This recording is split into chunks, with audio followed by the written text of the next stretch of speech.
اپنی قربانی چھوڑ کر والدین کی طرف سے قربانی کرنا. میں اس سال اپنی قربانی نہ کروں، والدین کی طرف سے کر لوں، تو کیا یہ جائز ہے؟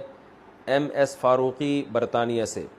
دیکھیں، اگر آپ کے والدین وفات پا چکے ہیں تو پھر اگر آپ والدین کی طرف سے کرتے ہیں، وہ حقیقت میں آپ ہی کی طرف سے ہوتی ہے، اس کا ثواب والدین کو پہنچا رہے ہوتے ہیں، تو اس میں آپ کا اپنا واجب بھی ادا ہو جائے گا.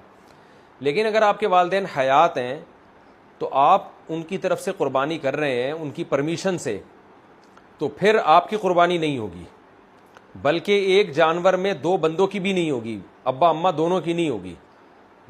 دو حصے لینے پڑیں گے یا دو جانور کرنے پڑیں گے، تب ابا اور اماں کی ہوگی.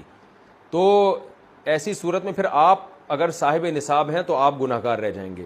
تو اگر آپ کے والدین حیات ہیں، زندہ ہیں، تو پھر تو آپ اپنی طرف سے قربانی کریں، اور والدین صاحب نصاب ہیں تو ان کی طرف سے الگ کر لیں، صاحب نصاب نہیں ہے تو ضرورت نہیں ہے.